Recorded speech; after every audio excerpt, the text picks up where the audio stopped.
Welcome back to Local Voices on 94.7 KPIP. I'm Rachel Steele, and if you're just tuning in, with me is my father, Jim Steele, local historian, journalist, CMU graduate, and former history teacher, and longtime Fayette resident. Thank you for being with us again. And we are talking about the anniversary, the 80th anniversary of the start of World War II. Shortly after the Axis Pact was signed, Hitler began kind of like a land grab campaign. What was the first country to be incorporated into Germany, with Hitler not even having to fire a shot? Well, that was part of Austria. Yeah, the Auschwitz. I don't know if I'm pronouncing that correctly, but if you ever have watched Sound of Music, they talk about that. Austrians had a lot of many. They were close to Germany, and at any rate, that was taken over. Yes, without a shot being fired. And I think that would have been roughly 1938. Now, they also took over part of Czechoslovakia, and that was the Munich Agreement. What, again, was the Munich Agreement? Well, it was signed between Germany and England, and I don't know if France signed. I imagine France did too. I'm not positive. But it was primarily something that was, at least the blame for it, has come to the English Prime Minister, who was Neville Chamberlain, and he felt that it was covered widely by American news media. We were for the first time really using shortwave. H.B. Keldenborn and so forth reported on all the developments that were going on, and this negotiation took place in Germany, and the Munich Agreement ultimately was signed, and Neville Chamberlain flew back to England waving his piece of paper saying, "Peace in our time." Well, Churchill and others realized that ain't going to happen. And, of course, eventually Hitler violated the pact, and, of course, the attack on Poland on September the 1st. And you in the audience may not know this, but I know this. My father is a huge FDR, Winston Churchill, Truman fan. From what I looked up on the internet, Churchill, who was not yet prime minister, had some chosen words about Mr. Chamberlain coming home and declaring that this treaty would be a treaty to ensure peace for the years to come.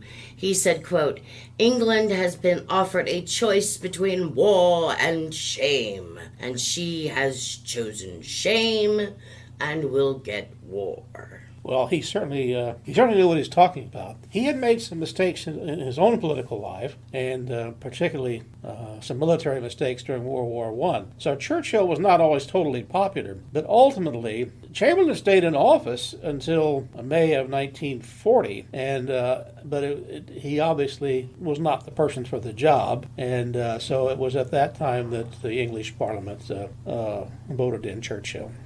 Well, and on a side note, Churchill actually served he was a conservative. Yeah. He served as prime minister twice, from 1940 to 1944? 45. And then, again, then he was defeated. Right. And then he came back and won again and was voted in as prime minister again from about 1951 to 1955. Yeah, he was somewhat in his dotage at that time, but I think one of the things that an Englishman told me one time was that the servicemen's vote in 1945 was one of the things that did in Churchill. Mm-hmm. But, there's actually a way we can find out more about Churchill, and that can be found right here in Missouri. There's actually a museum dedicated to him. You've taken me there. It's a lovely museum. Yeah. Not to get off track. We'll get back to World War II. No, it's not off track at all. Tell me a little bit about that museum and why it's there. Well, it's at Westminster College in Fulton. It's open to the public. It's in a church that had been bombed in World War II in 1940, and in the early 60s, or maybe sometime in the 60s, was brought back and reconstructed there on the campus of Westminster College. It was overseas and got bombed. Yeah. Then it was taken apart piece by piece and assembled again there at Westminster College. But the significance of Westminster College is this. Clement Attlee, that defeated Churchill after the war in July of 1945. He was the one that brought a lot of socialism and government ownership into the British economy, and it did not pan out as people had hoped. He had hoped. But at any rate, when Churchill by now was a private citizen, he came over to the United States. I think actually was visiting or vacationing, for whatever reason, down in Miami, Florida. Westminster College had a lecture series that they brought in a prominent person every year to give an address.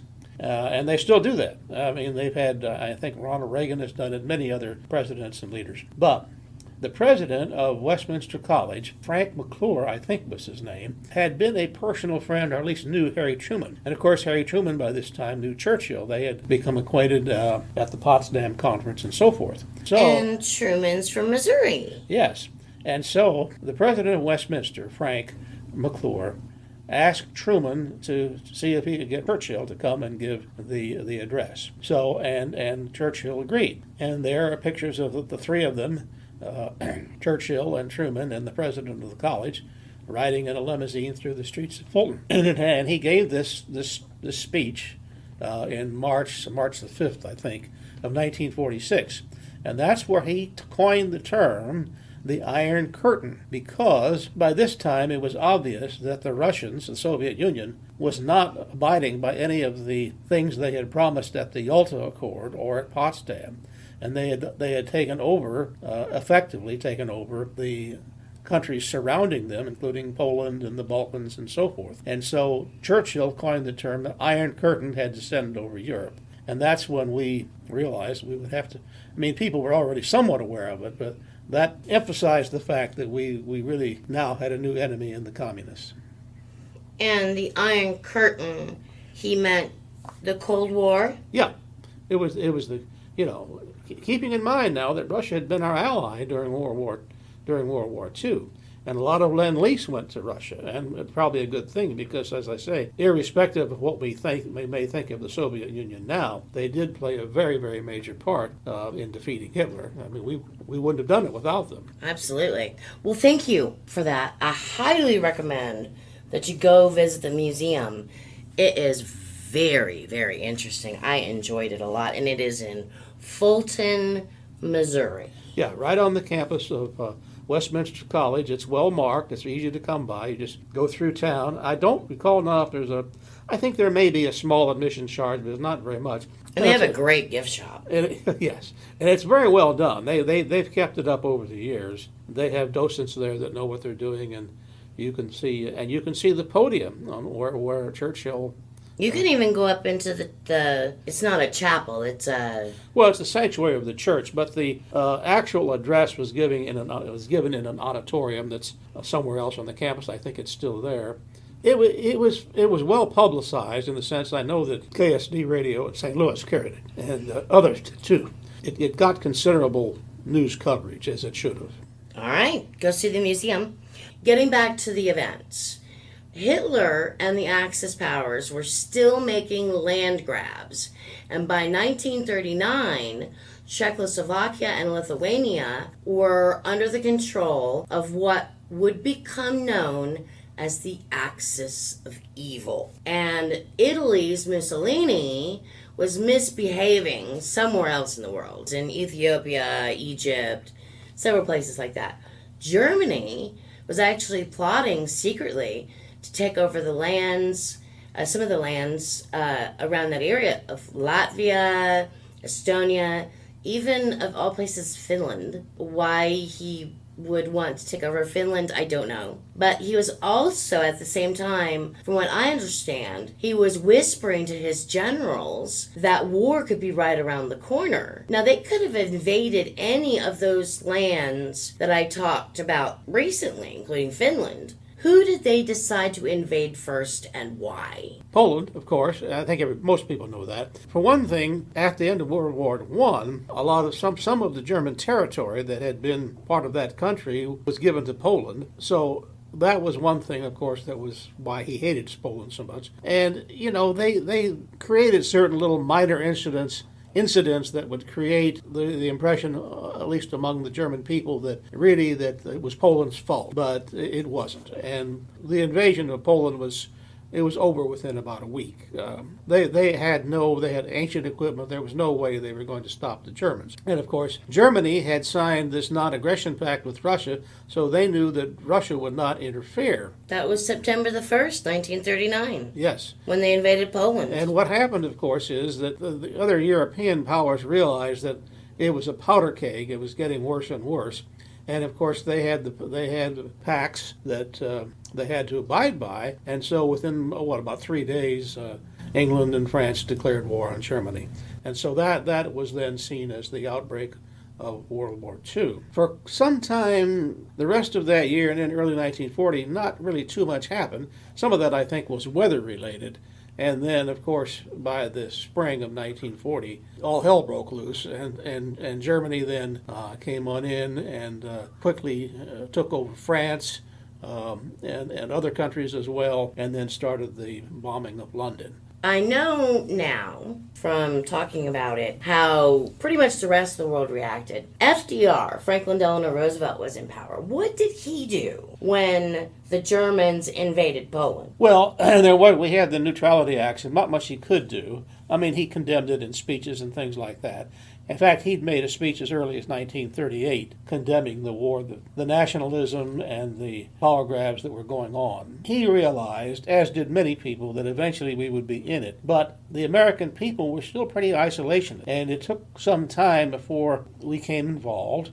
And obviously we didn't, and the British all the time were, of course, subtly trying to nudge us in the right direction. And convince the American people. And the King and Queen came over in the summer of 1939 on a goodwill visit and things like that. And so, obviously the sentiment was for England and the other, and France and so forth. But still in all, we were not going to get into the war, and you can understand that why. We didn't feel we had been attacked. If you read some of the old issues of the Fayette paper, there was a lot of talk about students voting one way or the other as whether we would support war or not. But eventually, particularly, after, say, the middle of 1940, we started building up our armaments. That's when Fort Leonard Wood went in, and we started preparing what we knew would be the inevitable. But technically speaking, we were not at war. And we stuck to that. We stuck to that Neutrality Act for many years.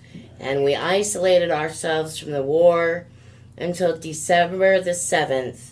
1941. What happened on that infamous date? That was the bombing of Pearl Harbor, obviously. And one of the other factors that was in that was the election of 1940, which probably was one of the most significant elections this country has ever had. Both candidates, Roosevelt running for a third term, and Wendell Willkie, who was the Republican nominee, had to assure their voters, their base, that we would keep our boys out of war. In fact, that was, you will not go to war, and they both emphasized that. But one thing I have to say about Wendell Willkie was that once war came about, he was not an isolationist. He came in and joined with Roosevelt in pursuit of the war. But at any rate, the point being is that if someone who either one of those persons had said we're going to go to war, he would not have been elected. But of course, Roosevelt was reelected. More and more, we were building up our military. The Selective Service Act went into effect in the summer of 1940, sometime in 1940. We actually started drafting people. That was Selective Service is a nice word for the draft. Yeah, it was a draft, yeah. We'd had it in World War I, too. But anyway, that all got underway. George Marshall was named Chief of Staff. He was elevated over a number of more senior generals, and the same thing happened ultimately with Eisenhower as well. They were recognized for their talents and brought forward. And then 2 cabinet-level positions were changed in 1940. And one of the good things about that is that Roosevelt recognized that anything to do with the war had to be a bipartisan effort. And he named Henry Stimson as Secretary of War, and that would be kind of like Secretary of Defense today. Henry Stimson as Secretary of War, and Frank Knox as Secretary of the Navy. They were both Republican, but they were very capable men. And so Roosevelt realized that we would eventually be in it. But he was preparing us. Oh, yeah. And he wasn't the only one. Others were as well. You know, it was a long, long war. But one of the decisions that was made by Roosevelt and his cabinet in concert with Churchill immediately came over here, and we decided to pursue the European war first because they felt that was the biggest threat, and that didn't go over well with some. But not that there wasn't things happening in the Pacific. The emphasis was on the European war, and of course that culminated with D-Day on June the 5th, 1944. That's a lot of information. Thank you so much for that. So soon we will talk about the faces, facts, and effects of World War II, but that is a conversation for another time. I thank you so much for being with me today. And you're welcome. And thank you for helping all of us remember a war that very, very few, if any, have no firsthand knowledge of today. I think that's true, and it's unfortunate that's the case. But one of the books they ought to read is the one called The Greatest Generation by Tom Brokaw, because the people that fought that war, of course, are now elderly, but we owe a lot to them. Well, thank you, Mr. Steele, a.k.a. Dad. For Local Voices, I'm Rachel Steele on 94.7 KPIP.